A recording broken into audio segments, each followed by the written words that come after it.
Hey everyone, how's it going? In this video, I'm going to show you all of the new updates and upgrades, as well as all of the new parts available for the Darwin FTW pedals from ACD Unlimited.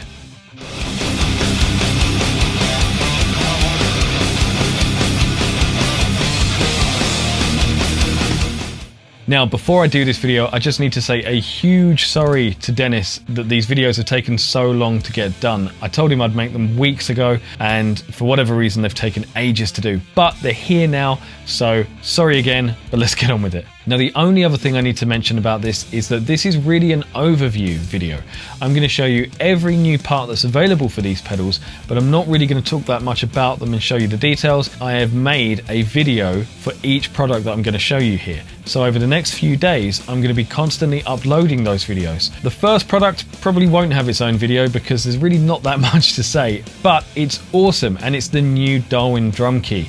Now, just like all of Dennis's creations, this looks simple, but there's a lot more going on. Yes, it's a drum key, but this one is cool because it's double-sided. So as well as being able to use it in the way that you would imagine, kind of like a spanner motion, and be able to take advantage of the leverage for things that may be a bit tough to undo, or you want to do them up nice and tight, you can also use the other end of this. That means that if you're trying to get the drum key into a really awkward, hard to reach place, this can really fit in there, just like a blade function. So if you can't get a key over the top of that screw, you can get this on the side of it and still do it up or undo it.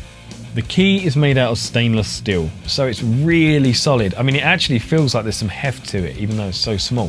So you know it's not going to strip and it's not going to break. But what's really cool about it is it ships with this mount and a couple of screws.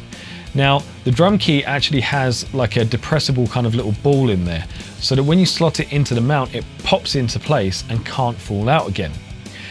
If you already own a Darwin FTW bass drum pedal, the base plates underneath are already drilled and have the screw holes for this mount. So all you need to do is buy a key and you can fit it to your pedal either in the main or the slave side, or buy two and fit both.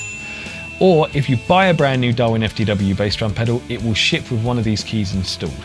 The next new product that we've got is the hard case. Now, I am a sucker for cases. When I was younger, I'd buy loads of gear, but I wouldn't have the money to buy the cases on top because I wanted to buy even more gear. Now, what's nice about this is obviously the Darwins aren't cheap pedals. They're a real premium product, so we want to protect them. Now, the previous backpack that is still available is so convenient, especially when you're flying. But if you want that little bit extra protection, the fact that it can be fit in a molded, fitted hard case where everything is perfectly protected and it has room for accessories is an absolute godsend. For me, I like the fact that I've got both of these options because I'm going to use a hard case sometimes, and other times I'm going to use the backpack. The next product to talk about is the M+1 beater. Now, it's very much built off of the same framework as the dynamic beater, which is my favorite beater ever. It's super lightweight and super strong. It has removable beater surfaces, so you can change the sound of the beater from song to song. It's that quick. It also has a removable weight, which is also incredibly quick to change. So you can change the feel and the sound of this beater instantly. But this also has one more very, very cool feature and adjustment that I'm going to talk about in its own video.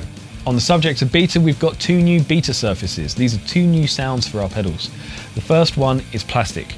Now, unlike the wood, which is just flat, this actually has a rounded profile. So if you already have wooden beater surfaces but you want to try the plastic, this rounded profile gives it a slightly sharper attack, a bit more of a clicky sound rather than the punch that wood gives you. The next surface is the Mr. Muff beater disc, and this is awesome. It's not gimmicky. Since I've had them, I've used them so much on my pedals because I love the sound of them.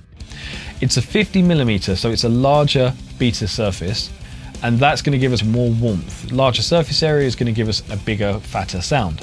But as well as that, we've got this vintage fur. This is going to give us that really old school vintage woolly or furry beater sounds. Then we've got a really exciting new thing. We've got 3 new cams. Now, this pedal was already incredibly adjustable, and the split cam that we have on the Darwin pedal lets us go from, pretty much a round cam to a very eccentric cam. But with these 3 new options, we can go from really, really heavy, stomping, chain-like feel all the way to super lightweight, incredibly responsive, 1,000-mile-an-hour type eccentric feel. And these new cams are the minimal cam, which is an undersized round cam, the Fat Boy, which is an oversized round cam, and the Radical cam, which is an incredibly eccentric cam.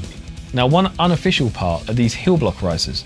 Now these are really cool for anyone that comes from like an Axis background or any pedal where the footplate is quite high off the ground.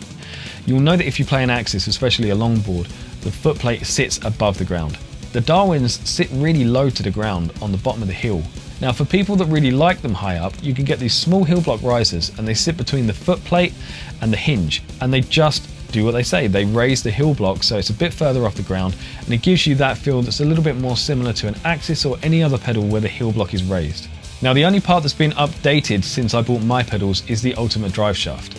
Now the ultimate drive shaft my pedals came with is still, I think, the best drive shaft on the market, and this is basically the same thing. The universal joints and stuff are all the same, so if you have an older one, don't worry. But these new features that are on here, which I'm going to go into on its own video, make it so much more convenient and so much easier and quicker to use, and it makes your setups and your settings so much more repeatable. Now, as I said, although I haven't really talked that much detail about all these parts, I'm going to do that in separate videos. Make sure that you're subscribed so that you're told when I upload, and you'll see all these new videos coming over the next few days. Thanks a lot for watching. If you've enjoyed it, please give it a thumbs up, and as I say, make sure you're subscribed and you hit the bell so you're told when these next videos are coming.